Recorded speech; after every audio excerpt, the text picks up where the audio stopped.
Good evening to our viewers and listeners across Grenada, Carriacou, PT Martinique, the Caribbean, and the rest of the known world. Welcome to Beyond the Headlines. I'm your facilitator this evening, and I'm filling in for Mr. Collindow. My name is Russell John. Today we'll be talking a bit on the 50th anniversary of independence. We'll be taking a look back, reviewing the events leading up to and on the day of the independence rally, and we'll also be casting our eyes into the future. What lies ahead for Grenada? Joining me in studio this evening, two of our esteemed Grenadian minds, and one joining us online all the way from Jamaica. Join me in welcoming Dr. Wendy Crawford Daniel. She is the chairperson of the National Organizing Committee, and you've been doing a stellar job over the last few weeks and months. I know you're tired. Dr. Crawford. Thank you. I'm happy to be here with you this evening.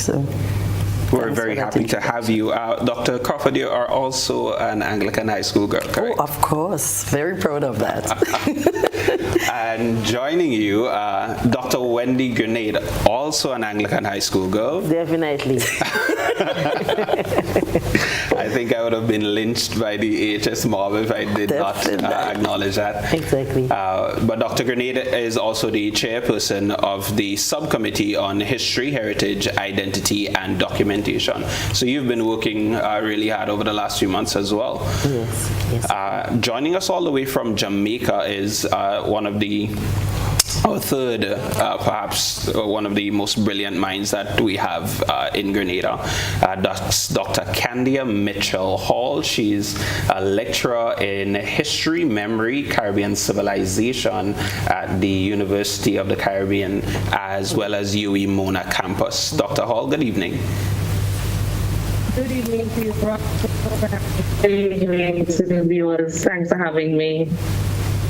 Thank you very much for being here. Dr. Hall, you are an SJC girl. Did you have anything to celebrate last Saturday when Javwe House won the sports?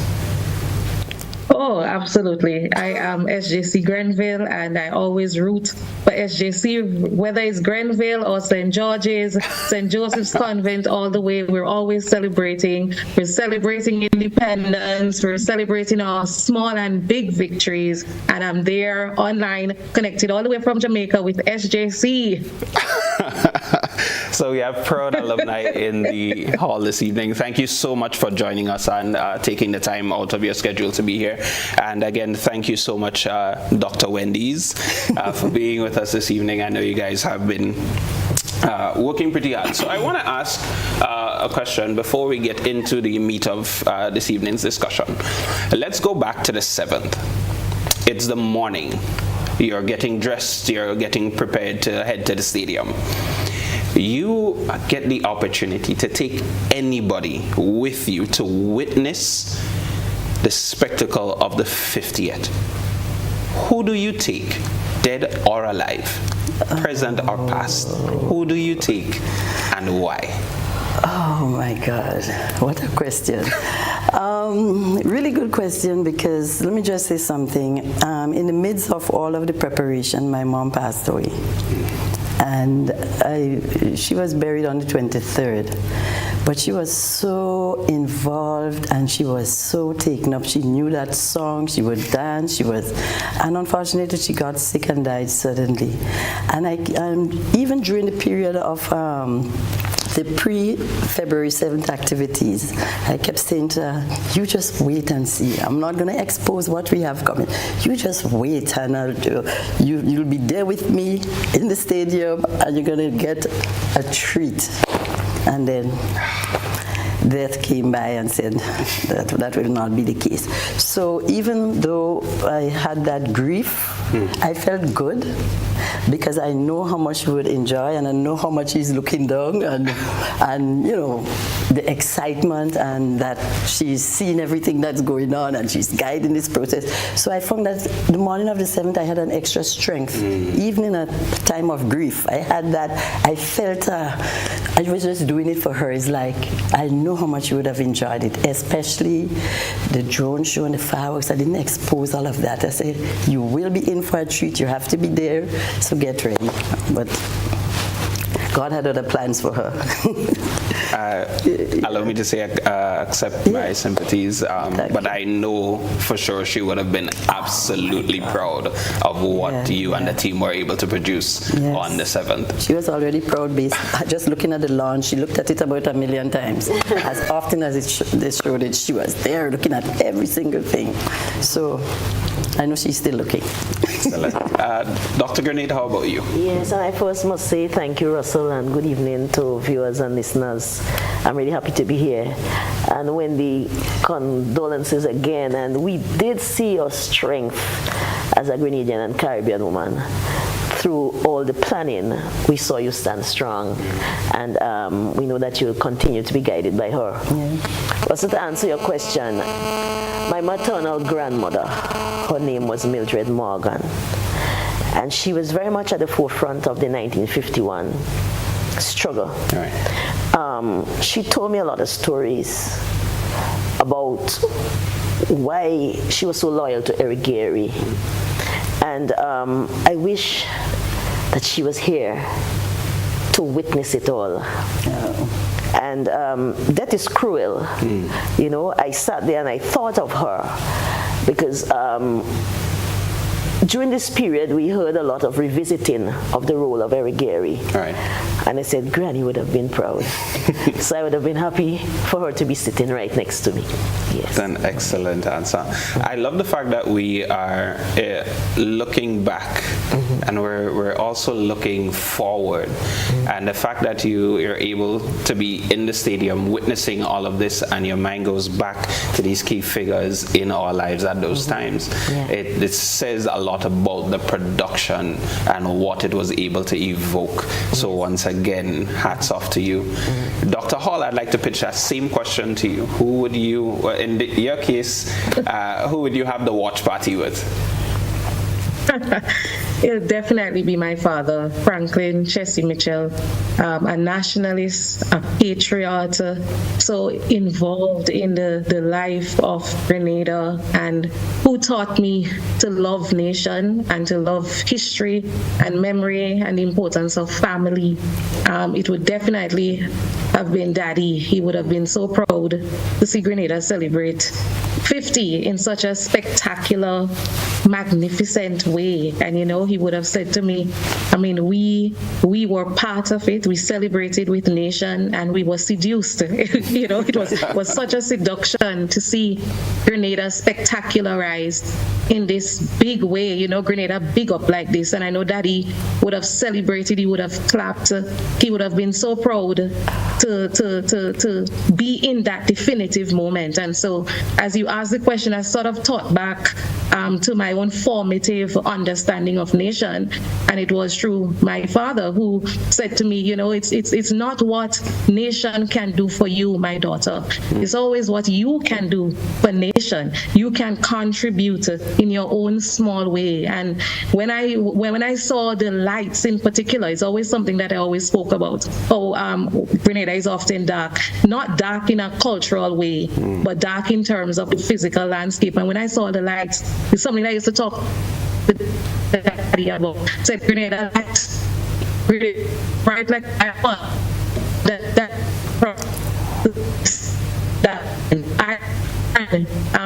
in memory and in history, to sort of pull that back into this present so that he could enjoy nation the way in which we did, right? Excellent. Thank you so much for sharing. And again, thank you for going to such vulnerable places and sharing that bit with us. And it's also interesting that neither members of the panel chose a political figure, or we all went back to a familial, foundational place. And I think that's what the 50th brought out of the nation on a whole. So at this point, Dr. Crawford, I'd like us to just go back to the inaugural meetings, the first set of planning and organizing. What were the goals? What were the specific things that you and the rest of the team wanted to achieve with the 50th? Yeah. The goal, the key goal that, or I should maybe go back and start at a very early period when we just started. I was in the US at the time when the Prime Minister called me and told me, for example, you would like me to serve, to chair the committee for the Golden Jubilee celebration. Well, without hesitation, I accepted, but of course with one or two conditions, right? And the conditions were basic. I said, it must be inclusive. It must not be partisan. I want to have a say in the selection of the committee. And I mean, his approach was, go right ahead, come up with a thing, and we'll take it from there. So immediately on my return, we held our first national meeting of the National Organizing Committee. And it was representative. We ensured that all of the parishes, including Carriacou, and every aspect of the celebration that's key and important, we ensure that we have a representative on the NOC that's going to take charge of those subcommittees per se. So one of the key subcommittee whose work started from day one, right? Many of the other subcommittees' work sort of culminated in the February 7th. But the committees whose work started from day one was the Historic Heritage Documentation and of course the Education Committee, right? That committee had a major role because the objective or the goal was to revive that Grenadian spirit in our people, lay the foundation for us to begin this national development that we have all these ideas, we have all of this energy, but we needed to direct it, and in order to do that, we needed a committee that's going to pull and play on our people's understanding of what the history and our experiences mean, the heritage, what do we do as we speak of developing our national identity, because we speak of the economic development and the sustainable development goals, but these goals cannot be realized if the people are not ready for it. True. And that committee was charged with the responsibility of creating that environment and setting the basis and the foundation for lifting the spirits of Grenadians in terms of embracing our national identity, showing off our pride, because we're not easy. I mean, we have a spirit there that untouchable, right? No other country in the world have that spirit. Every single Grenadian love their country more than anything else in the world. And no one loved the country more than each other. We all love it equally. So that committee that was headed by Dr. Grenade, and I guess would be the focus of tonight's discussion, had that responsibility for igniting that national identity and pride and all the things that came together that we saw on the 7th there. So I don't want to say much more. I'll let her take over from there. I love the passion with which you speak about this.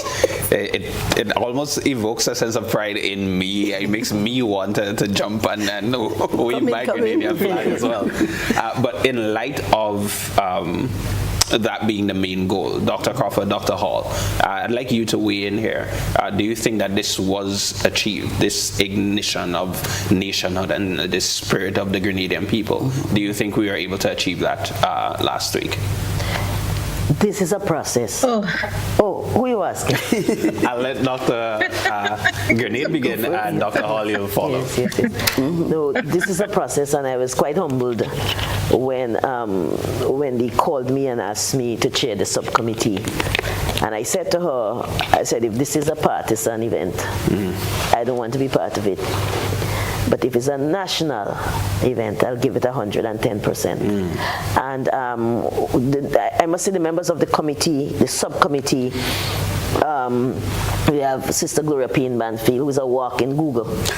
Dr. Nicole Philip Dow, Mr. Brian Bullin, Dr. Oliver Benoit, Miss Janice Martin, Chris DeRiggs, Angus Martin, Dr. Angus Martin, and Dr. Wendy Crawford here.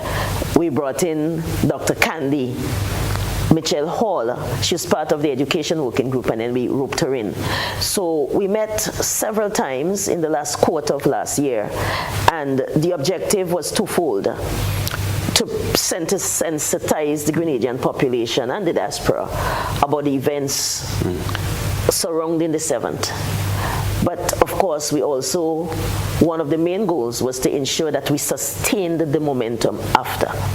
So in fact, our job is only just beginning. And I must say, I think the goals were achieved. We were able to have some town hall meetings. We were able to have some public appearances on GBN, the Bob Report, and so forth and so on. And I think we sort of tried to sensitize the public about nation and state and what it means. And the work has just begun. In fact, after an article I read today, someone said to me, this momentum has to turn into a movement. Mm-hmm. And I guess we would speak about this later on, but I think the goals have been achieved. And I want to say thanks to all the committee members, all the persons who turned out in our town hall meetings. We were not satisfied that the audience, we didn't get a crowd, but you know what? We got very, very good discussion going, and we will keep that going. And later on in the program, I'll speak about some of the things that we would continue to do as we go forward.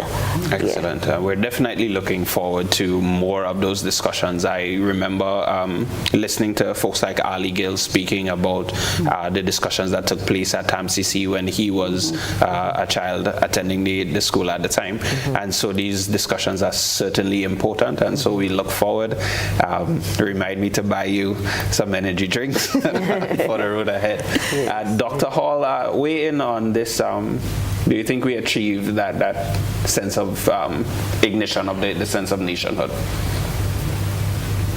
Yeah, absolutely. I mean, I experienced the National Organizing Committee and the Subcommittee on History, Heritage, and Education in two ways. First, as an observer, and then later I was roped in, and I was impressed beyond all measure. The committee and the National Organizing Committee itself has done far and beyond what we expected, beyond all of our expectations. And the thing about the two ladies that you see, I call them the Wendy's of Grenada. They are profound, they are easy to work with, they are remarkable, and their strength is unwavering. And I found their organization skills to be to be just so impressive. And the way that they could get things done, that sort of spin-off effect that this has to be done and then it is done. And on the day and during the events leading up to independence, we saw the work of the two committees, the subcommittee and then the National Organizing Committee. And it was a big thing. We saw how both committees were able to conscientize the public through these massive education campaigns. And they were diverse, from forums to town hall meetings to art exhibitions. And they were everywhere, just sort of plugging into the Grenadian people how important our history and our heritage and our memory is, how important it is to elevate that sense of ourselves so that the younger generations in particular could understand who we are, where we came from, and where we're going. And most importantly, I like that sort of cross-generational dialogue that I saw coming out in the town halls and in the other sessions. The youth were engaged, and there was this sort of conversation back and forth between the youth and the different generations. We have we have a pre-independence generation, we have an independence generation, a post-independence generation, a revolutionary generation, a post-revolutionary generation, and so on and so forth. And we saw that sort of intergenerational dialogue. And I think because of the strength of the Wendy's of Grenada, we were so blessed to be able to have an excellent independence commemoration, of course, along with all of the other groups that contributed to the big event on the 7th of February. Excellent. Thank you so much for sharing that. And you can imagine how honored I am right now to sit at the feet of Grenadian excellence. You mentioned several times, each of you did, nationhood, the state, this sense of identity. I want us to delve into that. But before we go from there, tell me what was the highlight for you over the entirety of the build-up, because there was just surge of momentum leading into the 7th. What is it that was the highlight for you? Dr. Crawford, well, let's start with you. You know what was the highlight for me? The latter part of the year, I began to get a little worried. I thought, I'm not feeling the vibe that I was expecting. I was saying, oh my God, independence is not too far away. You're going to the communities, you're not feeling the vibe that you're supposed to feel, the build-up that, we anticipated or planned for. And then, you see that song? You see that theme song? And what really got it for me is when it got into the schools, right. And then the Prime Minister pinned these kids. To them it was like heaven. That created a buzz because the children brought that vibe home, and the parents had no choice but to get involved. And to me, that was the highlight of the whole thing, that what that song was able to do, what that theme song was able to do for the nation, it just caught on as a buzz. For me, that was like the highlight. And I think that song, as it took off the way it did, really created a vibe and a spirit. People could relate to it. It pulled out the deep pride. We forget everything else. We forget colors, we forget party, we forget it's Grenada. It's Grenada, and that Grenadian pride. And the feedback from the diaspora, but the children, my goodness, they touched me in some serious ways. And how, the song and the pinning and, being able to showcase all that they're doing in the various schools. And so it was, for me, that was my high point. While, of course, the drone and all the things and the work of the committee have to provide the information for the narratives that came with the drone and all of that, which was really fantastic. But I always go back to the children. I think they did it for Grenada. That vibe they brought to this. When I look at social media and I see all of these schools just singing the song, they know the words, and the movement and the action and the conviction with which they were singing these songs, I'm like, that's it for me. I'm not afraid anymore. We're going places. It's going to be good. Excellent. There's something that I do want us to touch on in our discussion later about the power of the creative medium to pull that spirit out. We saw that on display throughout the entire presentation. But let's go to you, Dr. Grenade. I'm trying to put my hand on the one moment, and I can't find one moment because it's like the coming together of so many things. So you're in a place where you're experiencing something. You can't put your hand on it, but it's making you feel hopeful. You want to define it, but you can't get a definition for it. But I want to go back to the town hall meeting in GBSS. And the TAMCC students stood up. Candy spoke about the intergenerational dialogue. Somebody said, oh, these young people don't like history. And they don't know history. And the student said, did you all teach us? She said, when you look at the syllabus, you see one little line about Grenada's history. And it took me back to Nicole Phillips' book when it was launched. And Candy Mitchell did the review of that book. And I said, I feel hopeful that something is happening, that we could change the trajectory. And the young people, I too, not just when I saw the children singing the song, but when I saw in the unveiling people were interviewing young people, and you look at their eyes and you see hope, you see optimism. Something is happening. On the 7th, we have to talk about the 7th differently. We're talking about the build-up too. Yeah. And it's a moment where I am seeing an awakening. An awakening of something that is there that we don't always capture. Right. So there were so many moments. I enjoyed the TED Talk that the Prime Minister did in the unveiling. It was a TED Talk in the unveiling. And as I said in that piece that I did this weekend, when he said that the National Sustainable Development Plan was not developed by this administration, but it's a wonderful plan. It is a plan. And what we can do is build on it as we go forward.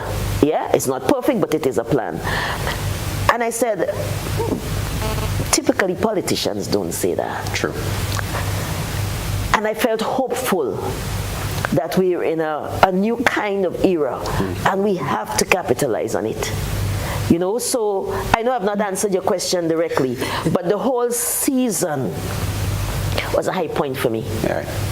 Because this is what I long for as a Grenadian, to tap into that sense of the Grenadian spirit, that sometimes we doubt ourselves, sometimes we don't believe sufficiently in our sense of Grenadianness, right. Because sometimes the politics can pull us apart. But at moments like these, I say, there is something there to build on. Yep. And that's why I'm hopeful. What a response. There is indeed something there to build on, and we would like to touch on how do we capitalize on that moment, how do we build on that. But again, before we get into that, Dr. Hall, how about you? What was the highlight for you? There were so many highlights, so many different activities that were so emotive. The first one for me, though, the beginning would be as Wendy Crawford, it would be the independence song. To me, I read it as a history text, as a culture text, as a memory text.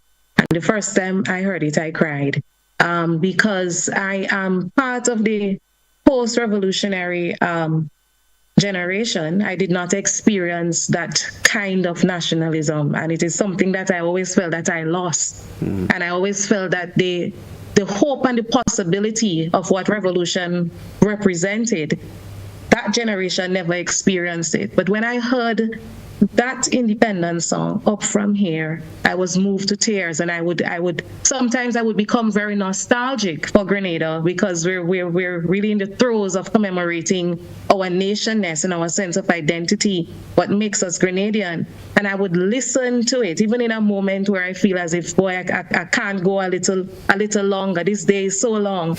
I would return to it, and I often played it, and I felt it was my beginning, a beginning which would signify Grenada's continuous strides towards movement to a sustainable future. And I would always return to it and listen to the words and sort of try to and the ways in one million people, but there were so many before us, and the song captures those Grenadians, the indigenous and the enslaved people, slavery and emancipation, and so I returned there as my kind of beginning, that big moment for me that opened me up to the reality that we were going to be celebrating independence, and that this was our theme song, that we're going higher, and that we've been blessed with the history that we have, though tumultuous, in many cases, sort of dark periods there, but certainly it highlighted our resilience, how we've survived and how we've overcome and how we are triumphant as a Grenadian collective people. So that was my moment. Independence text. Excellent, excellent. For me, it was there was a child just outside the broadcasting room when the drone show began. And from the beginning to the end, all I heard was, "Woy, woy, oy, oy, woy." And you can Coming from deep. it was this deep sense of wonder and amazement. I really think we hit the nail on the head with the Independence Rally, with all that led up to it. And you are absolutely correct that there is this sense of pride, this sense of hope, this sense of momentum. And we do want to get into how do we build on this. We're going to do that right after our first break.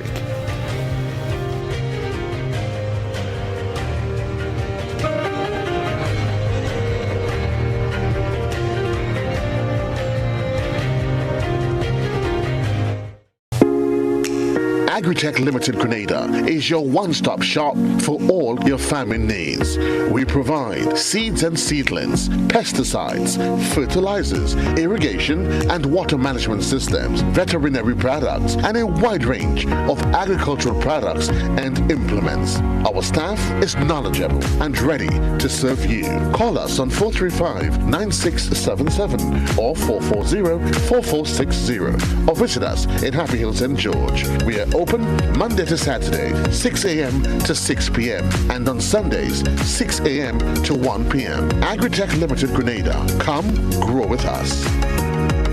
The Planning and Development Authority of Grenada, PDA, is enforcing regulations to curb illegal, disorderly, and unauthorized development in several locations throughout the state of Grenada. The authority is concerned that structures mainly associated with vending are negatively impacting the environment, has undesirable public health and sanitation consequences, present obstructions to vehicle and pedestrian traffic, can become projectiles during adverse weather conditions, and generally affect the aesthetics of the nation. The PDA will work along with stakeholder ministries and institutions to effect the demolition, removal, and disposal of structures which fall in the category of illegal and disorderly development, commencing January 2024. In this regard, persons who vend in or occupy such illegal structures are advised to secure their personal belongings and have the structures removed ahead of the planned PDA demolition operations. These actions of the PDA have become necessary to safeguard and protect public health and the environment, ensure the safety and well-being of all citizens and visitors, discourage any future disorderly construction, and encourage compliance to regulations pertaining to physical development in the state of Grenada. This is a message from the Planning and Development Authority of Grenada.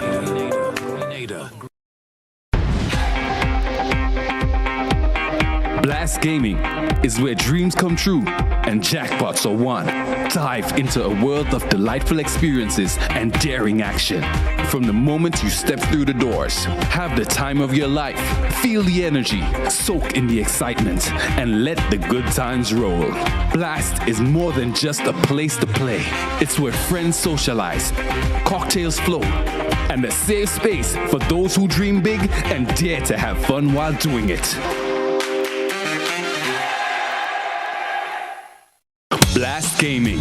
Know your limits, play within it. You must be 18 and over.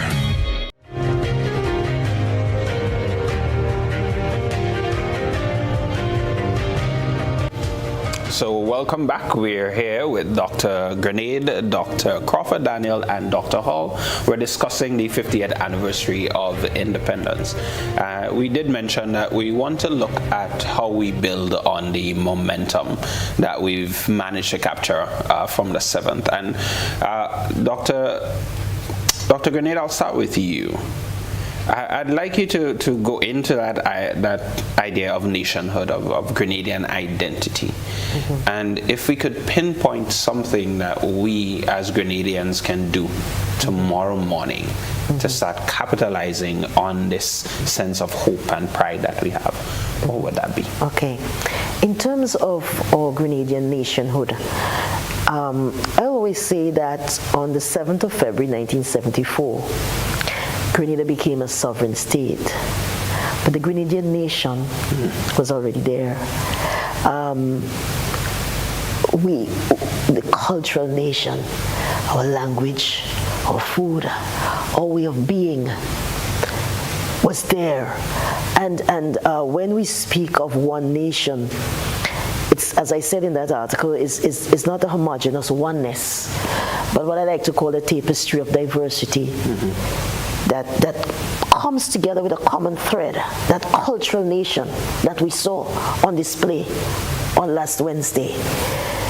Now, we have a lot of work to do to ensure that the cultural nation, the part of us where we find commonality, where we find our common strengths, where our identity is forged, we have to ensure going forward that we build on that. And where do we start? And it's not an overnight thing, so we can't get up tomorrow morning and decide, we embrace in a healthier nationalism. We have to start with the schools and civics. Many people have been calling for years for civics in the school. And why is that important? It helps us to understand who we are. It helps us to understand our sense of responsibility as citizens. Citizenship becomes very important when we speak about the nation and the state. Now, our committee has a responsibility, and I'm sure other groups as well, to build consciousness. We have to engage in consciousness building. How do we do that? There is native intelligence in this country. Right. In the rum shops, on the blocks, people sit and talk about Grenada. How do we come out of our ivory towers and ground with people where they are and understand the dynamics of this place? Right. Consciousness building must happen at several levels. In terms of policy and legislation, in terms of the formal education system, what we teach, how we teach it.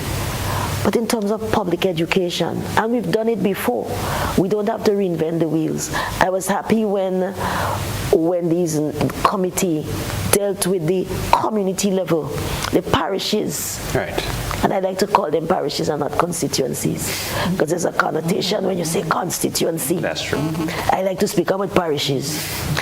At the parish level, where people are organized, is how do we find a way to get us to talk about ourselves, among ourselves.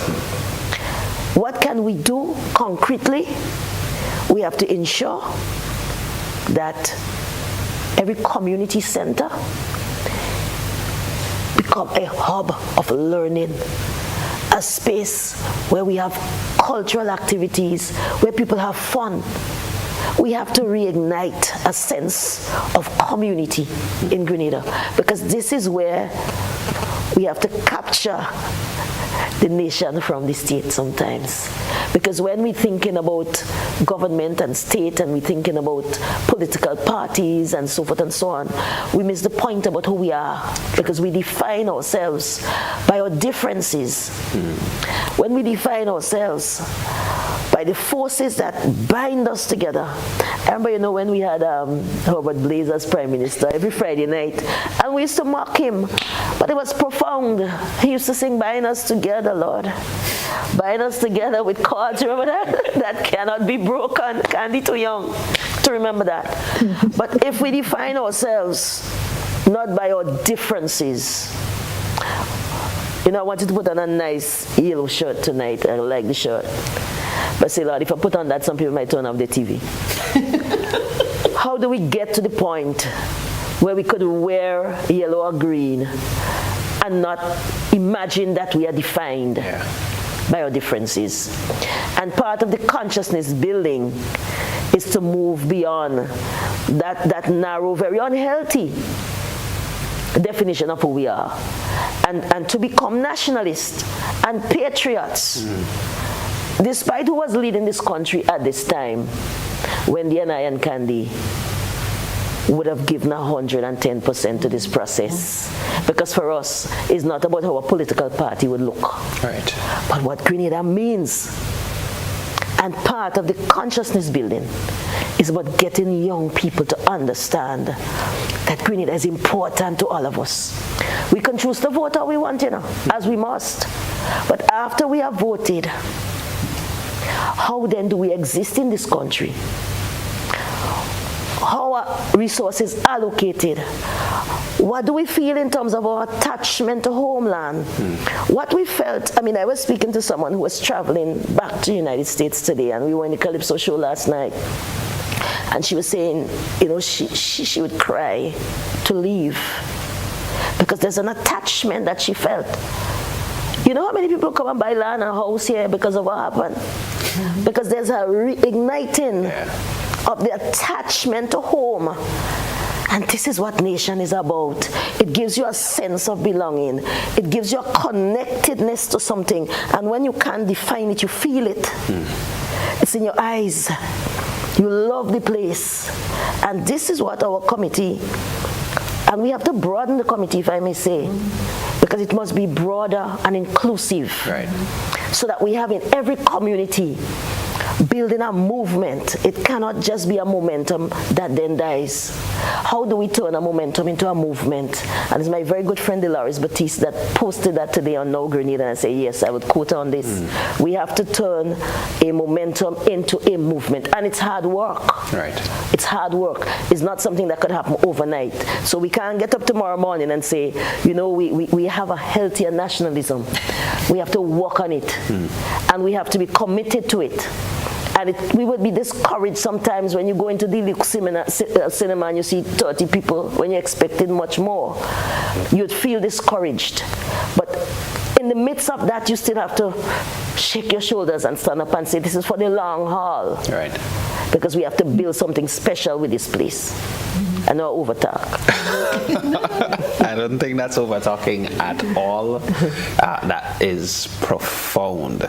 I'm sitting here and I'm looking at you and I'm seeing you inside of the community center, and my eyes are lighting up because I feel as if I'm in that audience soaking in. If we have more of this, I'm sure that we can move from where we are and capitalize on what we have started. Dr. Hall, I'd like you to weigh in on this as well. You're in the diaspora. You mentioned how you felt, that the sense of pride you felt from hearing the song, from witnessing all these different things, from being a part of the committee. How do we capitalize? How do we build on what we have now, particularly when you're not here to feel it on the ground? Yeah, that's a really great question, Russell. I think we need to continue to perform nation, as Wendy pointed out a while ago, that what binds us together culturally, our shared history, our heritage, and our memory as Grenadians certainly supersede our divisiveness and what divides us. So I think it's important for us to understand what divides us, to understand our past and certainly our recent past as well, the rupture of revolution, the disappointment of revolution, and certainly how that has influenced our politics, our silences, for example. I think it's important for us to understand all of these complexities, how our history and certainly our memory impact on the present and how we engage with each other. And then I think from there, we can certainly continue to build on what that big independence moment, but that it sort of healed Grenada. As if I was healed. I was healed from a past that I did not experience directly, but certainly a past in which that continues into the present, invariably. So I certainly feel as though it's really important for us to start there, to understand what divides us and why we have been so divided. And then from there, we can continue to understand why this independence movement was such a big deal, how it healed the nation, how we reconciled ourselves to the past, even those of us who did not experience that sort of divisiveness that came out of our historical experiences. And I think that from there, we can continue to sort of repair what we lost, to think about how we forge this collective future of Grenadian togetherness that we saw coming out of the independence movement. That big moment where we bonded culturally, and as a nation, everybody was proud to be Grenadian, and I saw it all over on social media. People said, "I am so proud. I want to return home. I can't believe that Grenada has done this for me in my now." And I think it's important for us to sort of capture that moment, and within our psyche as well, to never forget it, to never forget what it felt like to be reconciled to our past selves, and to, from there, move on into the future with all of the hope and the possibility of what that can look like if we're serious about advancing as one people, moving up higher and higher. People said that Grenada, the entire Caribbean was so proud of Grenada. Certainly because of that big moment. We showed ourselves to be a unified people, and to do that at 50, it was so remarkable, because many of the young people that you see here perhaps did not expect that they would have felt that particular way. But I tell you, there was healing, reconciliation. I found it to be quite reparative that we had repaired some of the injustices, even those that we had not experienced, and that we need certainly to capitalize on it, to take it into the future. Think about what unifies us, what bonds us as one collective Grenadian spirit, one collective Grenadian people. Dr. Crawford just said, "Wow." She verbally expressed what I was feeling listening to you. Again, it's really an honor to be here in the midst of all of this. Dr. Crawford, I'm hearing a call for momentum building into a movement. I'm hearing a call for reconciliation. I'm hearing a call for things that unite and continue to unite us. There will not be another February 7th for the rest of the year. So then, what do we do? What does the committee have planned for us? If I could just put a little context into the discussion, because it's really powerful points you guys are making here, and I'm just very excited to hear some of these, analyses that they're making. But something that struck me that's very important, especially for future, is the leadership, right? And I'm a child of the revolution. What we call the flowers of the revolution, the pioneers of the revolution. I was a youth leader, student leader. So our prime minister was born after independence. He would have been a little baby at the time of the revolution. But I'm a child of the revolution. And so there is a blueprint. There is a blueprint that some of the experiences I have had since brought me right back to the early period of the revolution, the first and second anniversary of the revolution as a young student, as a young person. And the vibe that I felt then, that vibe was really reignited again in all of this, right?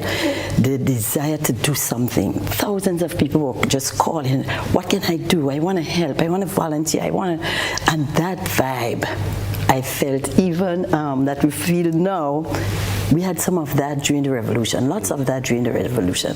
That sort of patriotism, and where do we take it from here? That is why as students we got involved in so many programs of the revolution, and remuneration was never an issue. We did it for the nation. And so that blueprint, and a lot have to do, I think, with leadership of the process. Right. And I think we have found in this Prime Minister, our current Prime Minister, he inspires you to action. He gives you the rope, he gives you the wings to fly. Right. You have an idea, go for it. Do not let anything as availability of funds or all the things that we turn around with before you. The idea is there, go for it. And that's very inspiring, very motivating. And then he has that very unifying type of approach. And at the same time, he has that vision, but also understand the details that take you there. And that is the guidance he provided a lot in the many meetings that we had, because he's a member of the National Organizing Committee representing his parish of St. David's. So I was his boss. But basically, that guidance that he provided, general guidance for the entire process, and I think likewise as how Morris Bishop had provided that guidance during the revolution, a motivating force, igniting people to action. I saw that similar kind of, and so I think leadership and context, and the blueprint is there in terms of mobilization of people, and much of what I was able to bring to the table have a lot to do with my experiences during the period of the revolution, right? Because as young children, we were allowed to try things. If it works, it works. If it doesn't work, try something else. So we had that sort of leverage to do stuff, and it's provided again here. So of course, I have no fear about where we go from here with regards to the awareness building. The subcommittee under Dr. Grenade's leadership, they have tremendous plans for how do we embark on a public education campaign that will further that pride that we feel today and put it in practical terms, right? It's not just, I love my country, Grenada is the best country in the world, blah, blah, blah.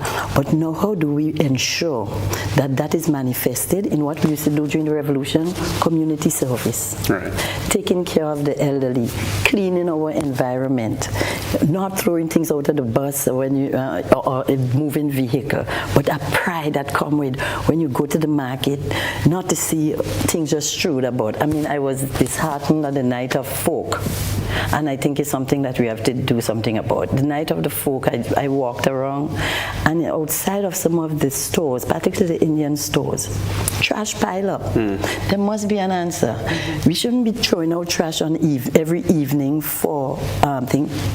I said, but maybe them Indians could rent a skip, put it somewhere in a discreet way, and every evening, rather than it's right in the road, it's scattered, vehicle passing on stuff, and I thought, public education, all these things have to change. So when we focus on public education, it will encourage all that type of behavior that will really demonstrate pride. Right. So pride is not just talking it, it's doing it. And I think this committee is well poised to put us along that line, because that is that awareness building, that pride, that nationalism is where, that identity, and we're just so proud to be Grenadians. And I was so moved, particularly on the 7th, and I'm saying, it is working. Not a little scuffle in the back. The stadium full to capacity. Not a little scuffle. People just following the rules. You can't park there, they're not parking there. You can't walk there, they're not walking there. This is restricted area, they're not. I mean, I'm sitting there and I'm looking at all of these dynamics just unfolding, and I'm thinking, yes, we don't have to start from scratch with the public education. We have some of it there already. Right. It's building on what we have. And I know this committee is going to do an excellent job in doing that. And let me push here a little bit. So the public education campaign seems to be the next direct step. Okay. You did mention, however, that in some of the town hall meetings that you went to, the participation was not at the levels that you were hoping. You also mentioned getting out of the ivory towers, getting down to the native intelligence that is in Grenada. How do we bridge that? Yes.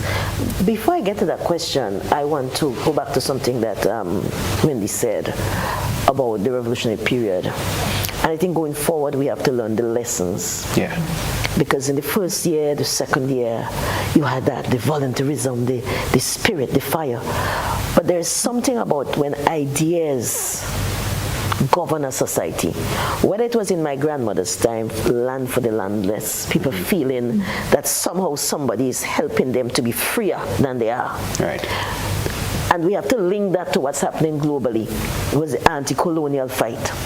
You came in the 1970s and you had the revolutionary moment where people believed that they could get more freedom, you could become freer. And it wasn't land for the landless, but it was each one teach one.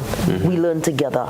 Another big idea, education for liberation. Another big idea, idle hands for idle lands. You had big ideas on the good in a society. Something happened in the world after the Soviet Union collapsed. And we have to understand that Grenada is part of something larger than itself. Neoliberalism took over, where it was about the market economy. And leaders emerged in the world. And Margaret Thatcher said, there's no such thing as society. The individual men and women and their families. Something happened in the world with the neoliberal turn, where governments were then managing the fiscal. And you could balance your budget even if you off-balance the people. And there weren't big ideas anymore. So you talk about voluntarism, what is the cause? We weren't seeing a cause in the last 20, 25 years. Look at the whole Caribbean. Our leaders were managing the economies. They became technocratic leaders that managed the books well. But what was the big idea that was undergirding the society? Societies and civilizations cannot move forward without ideas. What we are seeing now, whether it's in Barbados with the current Prime Minister, whether it's in our own country with our Prime Minister, and I endorse everything Wendy said about our current Prime Minister, again we're seeing ideas coming back. What I would want to see is not just the word transformation, because transformation becomes meaningless if it is not disaggregated and linked to something that people could catch on to. Because we want to ensure that in this period, we learn the lessons from the past. We had the ideas, we had the cause, people were mobilized and organized because they felt somehow they saw something happening that they wanted to be a part of. We've seen this happening in this period, and we cannot let politics and ideology and dogma get in the way of the nation wanting to build and advance as one people. So I wanted to say that to just support what Wendy is saying here, but it was a different time where people were, how do we rebuild the spirit of voluntarism? Around now, you see people cleaning up the villages and so forth and so on. How do we institutionalize that and have best village competitions, for example? I saw a gentleman in the news earlier this evening saying if we could sustain this, they would give awards and so forth for villages, communities that continue to keep the place clean and so forth and so on. Because the environment is the next frontier that we have to tackle.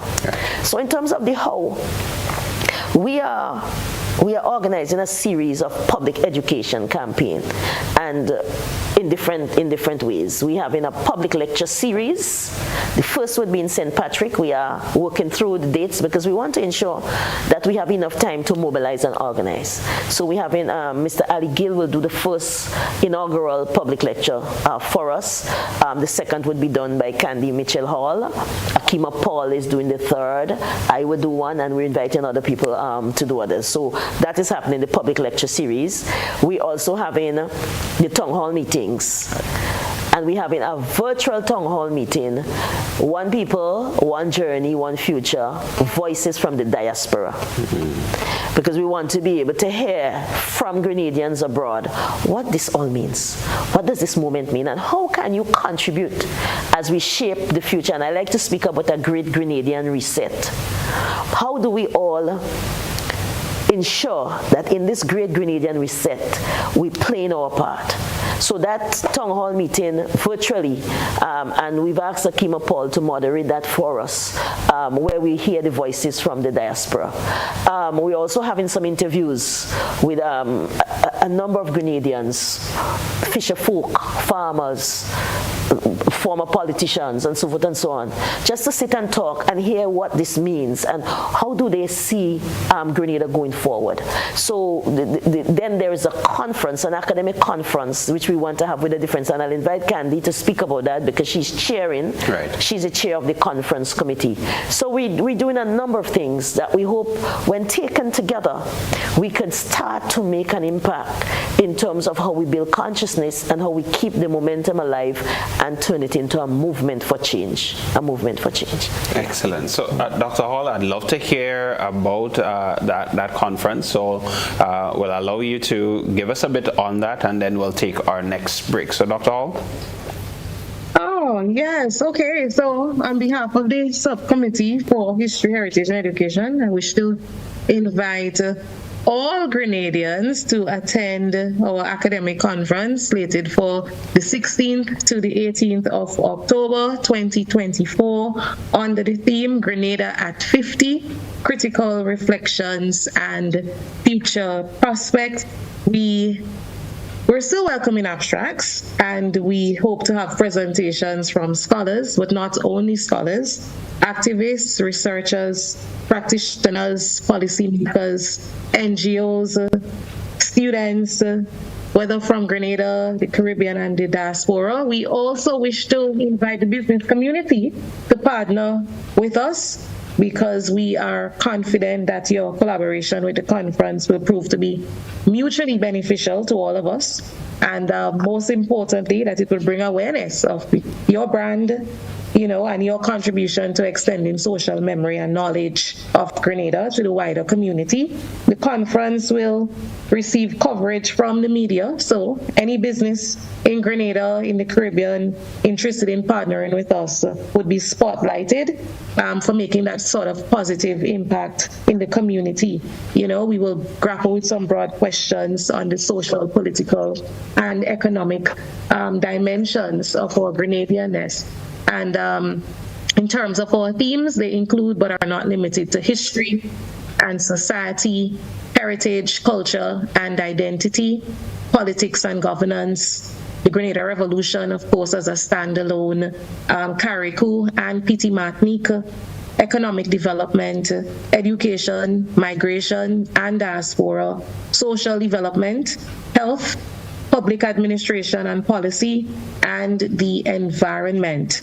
Any persons hoping to sort of express interest can contact us via email at gconference473@gmail.com, or you can contact myself at candia.mitchellhall@uwimona.edu.jm or wendy.grenade@gmail.com, and we really look forward to partnering with our Grenadian businesses as we build on a vision for the future, as we continue to forge a very bright future for Grenada.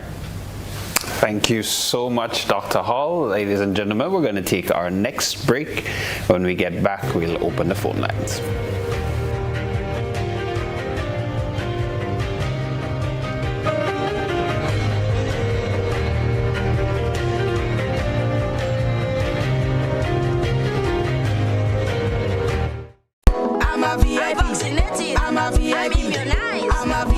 Are you a VIP?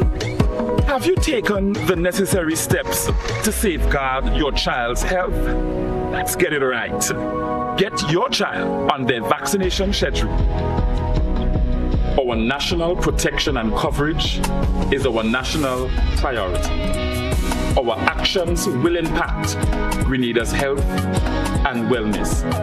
Let's make childhood immunization and vaccination number one.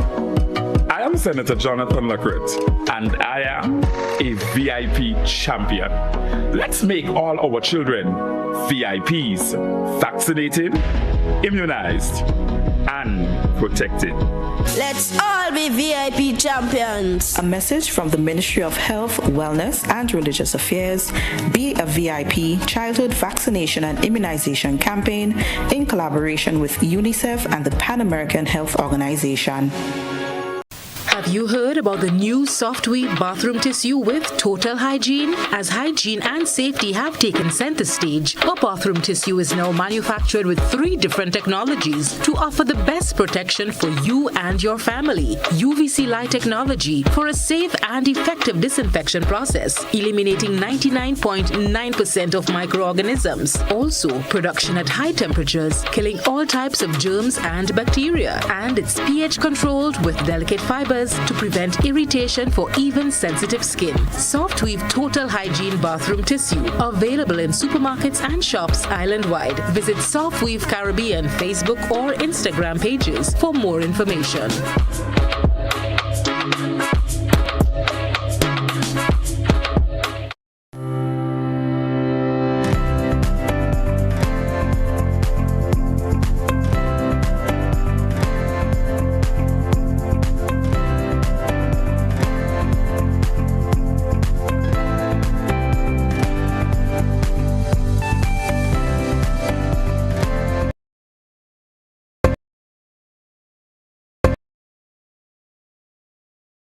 GBN Television News at 7, a pulse on all things Grenadian. Look out for our new features through expanded synergies with our media partners in Barbados, St. Lucia, Jamaica, Trinidad, and beyond. Capturing the latest in news, sports, weather, and entertainment. Credible, informative. Thank you for making us number 1.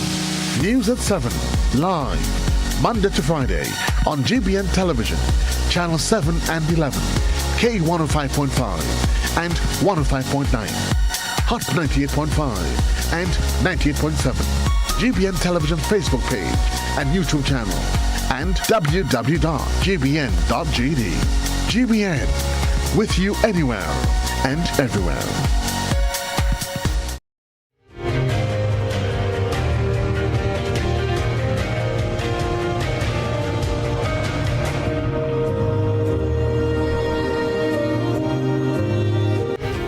So ladies and gentlemen, we're back with Beyond the Headlines. We're looking back at the 50th anniversary of independence here in Grenada. And we're also looking forward. Where do we go from here? We love to invite our listeners and viewers to call in. Our number is 440-1252. That's 440-1252. And you can weigh in on the conversation this evening. While we await our first caller, I'd just like us to continue building on that idea of how we invite that sense of nationhood. And Dr. Grenade, you mentioned the idea of that unifying force, and you, in the article that you mentioned on Now Grenada, there was several things that you listed that helps to bind us. One of these things was a unique language. Mm-hmm. I grew up in the time when I was told we speak broken English, mm-hmm. or we speak bad. Mm-hmm. I am now in a time where my students would tell me that we speak 2 languages, mm-hmm. English and Grenadian. Mm-hmm. How do we get Grenadian mm-hmm. to be seen as a unique language? Well, I'm not a linguist, but I was quite happy when recently I learned that TAMCC is now teaching Creole, because it's important for us to understand. And Sister Gloria Payne Banfield she's a member of the committee, and she has been saying we have to understand the language. I've been reading the book by Anthony de Riggs, We Kinda Talk. And you know, you may have heard your grandmother say, go to France. And he's explaining in the book that was the British way of really making derogatory and anything that was French, right. You know, and it is important for us to understand our language. It is important for us to understand the power of the language. And our colleague at SU, Dr. Antonia McDonald, always says to me, you know, we need linguistic reclamation. Mm-hmm. We need to reclaim, and we need to understand the power of language, because that is one of our defining traits, the way we speak, mm-hmm. you know, and we have to understand the tension between the so-called proper English and our Grenadian identity based on language and how we use words, and the French and the English. Sometimes some people say grenade, some people say grenade, and my name is wrapped up in a history that I'm still trying to understand. So the language is fascinating, and we have to understand it. Excellent, excellent. Dr. Hall, if I can pull you in here on that sense of, because you do history, memory, Caribbean civilization, so you obviously know the importance of language as a unifying force. So where do you stand on the uniqueness of our Grenadian language? Oh yeah, first of all, there is so much work to be done because we need to rehistoricize our people. We need to reteach the importance of our language and what has often been called our Creole or our Patois, our Grenadian language, and certainly to pull out the influences of the past. So parts of what is African, French, English, and of course that amalgam. It is very important for national identity that the people of a nation are able to articulate themselves through a native mother language, a mother tongue. So it is critical for us to understand that it isn't broken English as we were taught, or bad talking. That is what we were told, that we were talking bad as children, and that we weren't speaking the Queen's English. And the question often became, well, what is the Queen's English? Who can speak the Queen's English? The point at hand, of course, is that we are a people with a distinct language that has been influenced by our colonial history and our colonial past. And when the people talk from that mother tongue, it's important that that can be acknowledged and appreciated. Otherwise, what we're going to have is a silent people. So when, for example, the media put the mic to a small child from, let's say, St. Patrick or St. Andrew, because you've often been told that you're talking bad, when that gaze is on you, that public gaze is now on you, the spotlight is on you, the camera is on you, that child becomes silent, not because the child doesn't have that kind of confidence, but it's because of how we have been taught to teach, coming out of a colonial template, and our teachers, having been shaped by that experience, often teach children that no, you're talking bad. That is what they've been taught. So what we need is a complete rehistoricization. We need to stop and reteach. We need to stop and shut down and to rethink about the parts of ourselves that we have lost. And what we have certainly lost is our African cultural heritage in large measure. Many aspects of it has been retained, but we certainly lost many other aspects of it. Like I love to listen gospel music, and sometimes I listen from African singers, and sometimes somebody sing a note, and it would resonate so deeply with me, and I would say that is what we have lost. We have to ensure that we're able to capture these languages through oral history.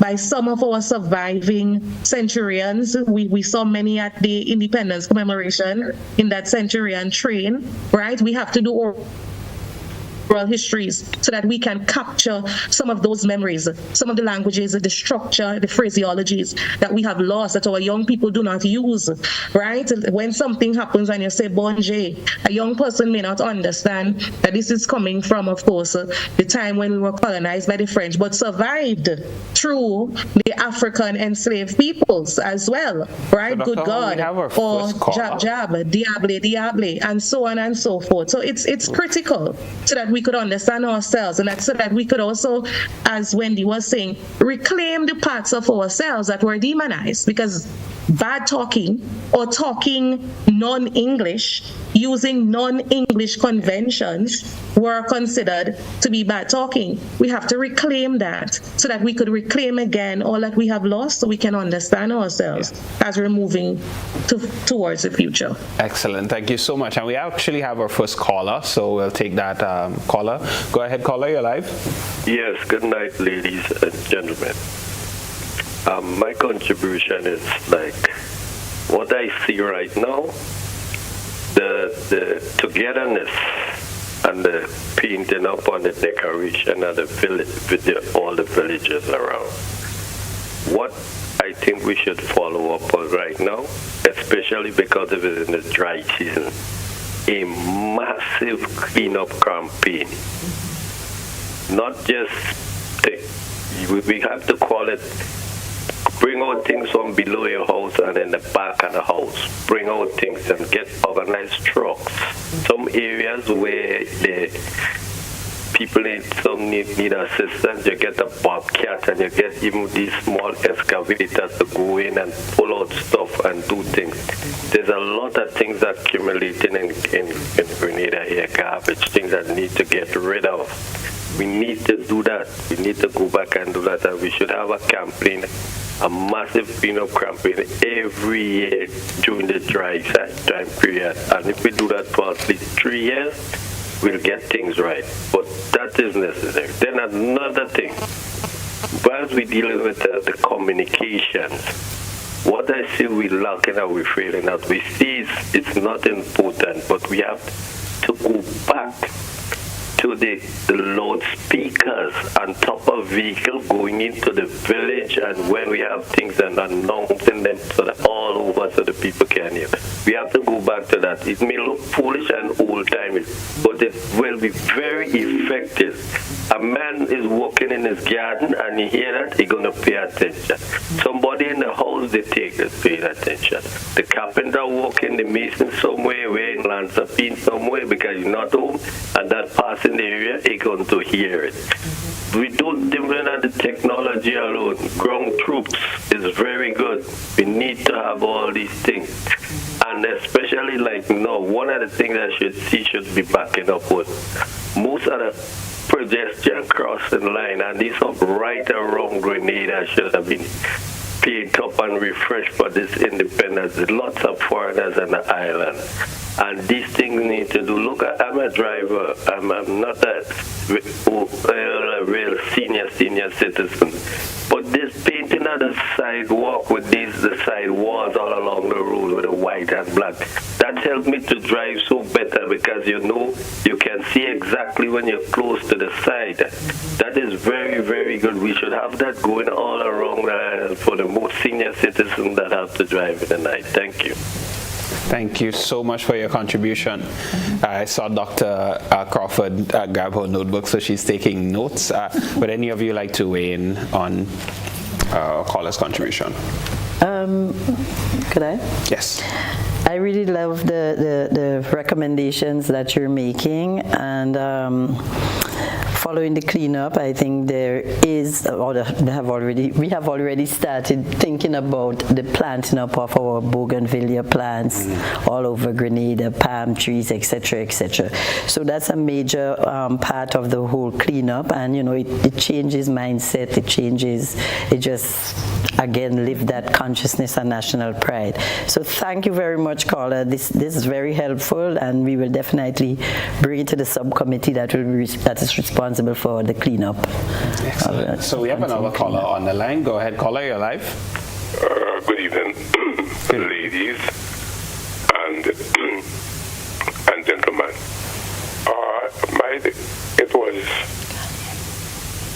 It's basically on the language. I do not like people saying that Queen's English as opposed to whatever English. There is nothing like the Queen's English or King's English. The Queen and King accent, the upper class accent they have. Now, my thing about the language, there's absolutely nothing wrong. I wallow in loving the pure boy, let we go. Boy, one dear. But language have its place, time, to whom you are speaking, what is the occasion, etc., etc. Me and my partner talking, but be able to be there. That's perfectly okay. There's something we must get wrong. There's bad pronunciation. You cannot be talking about a ship and calling it a sheep. You can't tell me you have a sheep in the ocean or a sheep in the harbor. To the best of my knowledge, sheep are not supposed to be in the harbor. And you cannot pronounce ship and mean sheep. That sort of thing. So that is what I always use an example of a French friend I had. He learned English at university and understood the language perfectly, but what he learned was standard English. There is standard English. speaking like this perfectly well. When my friend come along, I said, well, talking to my partner here, what we doing? He was absolutely and totally lost. When he understood English perfectly, he did not understand my language. Another thing I remember once, we had English people, me and we were the English passenger who were going shipping. And someone was ill, we were bringing them. I called my taxi partner, Conquer, and while we were going, I spoke to him and they understood me perfectly when he spoke to him. And when we talked in West Indies, the cricket was going on the radio. And we started talking about philosophy in the food and we rattled off. And they said, how many languages do you want to speak in Grenada? And I said, one. They said, no, you are speaking a different language to him, with him, than you speak to us. So, I don't like people get the impression that you are trying to be papa and whatever when you do. Who you are speaking to, they would not understand you. You go on the radio and you speak to them, they do not understand. Something seems like when we complain about using the language would have, that is not cruel. That is just absolutely terrible grammar. Would have, when you say you would have done something, meaning that you did it, it makes no sense. I would have given you 2 mangoes, but my daughter ate them. You did not get the mango. So you cannot say the government would have repaired this road, meaning that they repaired it. We have to be a little bit careful in the language. I love Madarik. I grew up with a grandmother who spoke fluent patois. God, she never taught me. I did not pick up a whole lot. Okay. Not because they used it to hide what they were saying. Pure language, proper English. Proper English is not the Queen's English. It is international. Right. Thank you so much, caller, for your contribution. I'm sorry we're going to have to cut this on a little short, but thank you so much for the contribution. I can tell you there's at least one Grenadian that I know, I think our panel knows, that will be very happy with your comment concerning would have and the use of grammar. But language is a unifying force. When it comes to shaping our national identity, we saw the creative arts become one of those forces, and I'd like us to touch on that a little bit, but we do have a next caller, so go ahead, caller, you're live on Beyond the Headlines. Yes, good night to you and your esteemed guest. Particularly Dr. Candy Hall. I would say that if we had to solve some of the problems we face in terms of the unifying our people, we must take a community development approach. This is not always present when we have national efforts. Even the cleanup campaign, based on my own experience, I don't think it was as successful as it could have been. Even the area I live, there was no really mobilization of people for that here. And I think you don't just put something on the radio, you have to really interact with people. I did the first birthday activity in St. Mark's. One of the biggest things that ever happened after invasion. And it took weeks and months, and not months, but weeks to mobilize people house to house with little money at the time.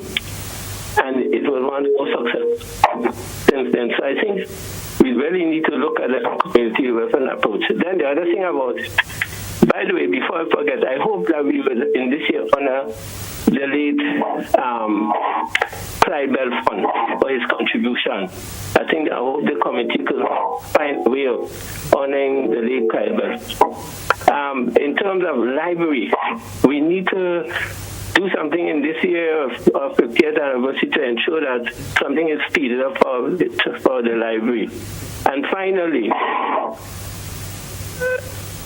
we need to find a way to help our people to appreciate the stories. We have tend to make our people feel that the stories of the past is only presented in a certain way and not in the way that the people speak directly. Particularly though, I hope we will also have a book fair during the course of the year. Thank you. Thank you so much for your contribution, caller. Dr. Grenada, I saw you nodding a few times, and our caller mentioned telling these stories. What kind of stories do we need to tell? Oh, there's so many stories. Thank you, callers, for your contributions and comments. And I want to, the gentleman who spoke about the loudspeakers, I think is a very important point in our mobilizing to get people out. I think it's very important. Candy spoke a lot about oral history. It's important. And when Sister Gloria Payne Banfield, she sits with us in the committee, and everything we want to know in the finest detail, she can, and say, you know, we say we need to do a deep interview with her. Just sit down and let her speak, you know. And before people pass on, we need to hear about then and now. You know, what can we learn from what was, to help us inform where we go from here. So it's important to tap into our native intelligence, tap into folklore, understand our myths, sit with older people, and this intergenerational season, we have to keep this going, and oral history must be part of it. We must sit with people and listen and understand and learn, and document. Definitely, documentation has become central to building and captivating and capturing these significant tentpole moments within our history. You are on the subcommittee that deals with documentation, and I don't know if the rest of our panel has noticed an influx of these snapshots of history. There seems to be way more content now about Grenada leading up to the 50 years, and I'm hoping that we can capitalize on that going forward.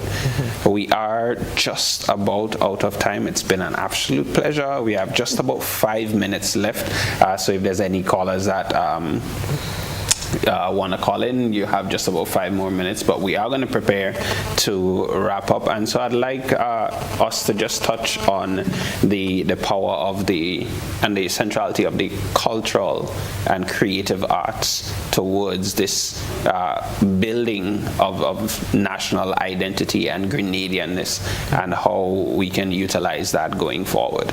So I'll start with Dr. Hall. Oh, thank you so much, Russell. Yeah, I mean, we saw the cultural economy in full effect during the big moment of independence on the 7th of February.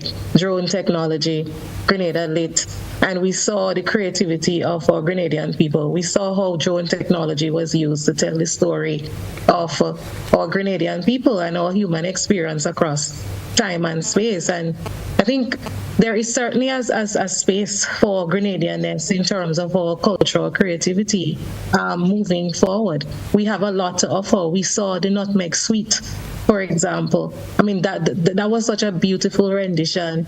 And if we go back to the drone technology, it was so connected that the parts of our history were connected together using that big spectacular form of like a sort of monumental politics that we saw, that sort of storyline. And I had colleagues saying that other Caribbean territories had used drone technology, but they did not tell the story of the nation. And so it is our creatives who created this kind of message and added to that layering of our sense of freedom that we're celebrating in our present tense now. And so I feel that there is certainly scope and there is certainly space for Grenadianness within the orange economy, the cultural and creative industries. And we certainly need to captivate on more of that. Tell our stories. Tell it to everyone. Use the technology to tell our stories, how we eat, what we eat, why we like it, why we love oil down. we're Grenadian, and of course oil lung is important to our national identity. Not to eat too much, right? Wendy, not to end up in the landmine. But certainly how we continue to package this culture of care and wellness, and to tell that story invariably in different ways to the diaspora and also to the rest of the Caribbean and the world. Grenada, big, lit, spectacular, magical, big moment. That was creativity. And I would always return to that drone moment when I think about Grenadian creativity and how our message, were conveyed to the rest of the world through drone technology, that there is certainly a space for Grenada moving forward in terms of, moving progressively as we continue to sort of capture who we are by using the technologies of this age to tell and to convey our stories to the rest of the world. Thank you so much, and we must recognize Camille John. She was the writer who put together the script that accompanied the drone show. A fabulous, fabulous job by Ms. John. Dr. Crawford? Well, one of the things that was very prominent during this entire celebration thing was the surge of the creatives. The age, the young ones, it came in every form. And it was an outburst. People were just coming up with all these creative ideas, but then the marriage of these creative ideas to the technology, as Candia just outlined, was just an amazing thing to see unfold, right? So I'm thinking about Ricardo Keynes Douglas and his productions, all right? He responded for each of the events, the production side of it. And when Ricardo outlines his idea and the creatives are there sucking it, all they're doing is, how can we take this idea, add the technology, present that in a way that Grenadians will appreciate.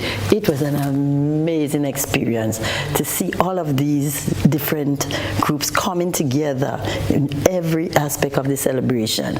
Orlando Romaine, he's a mastermind. It's just, there were just so, I don't want to call names because there were just so many. We haven't done our postmortem of the 7th yet and all the things leading up to the 7th. There are just so many people and factors involved that have contributed. It may look insignificant, but it played a major role in the success and coming together of everything. It was just, phenomenal. It is an experience of a lifetime that I had.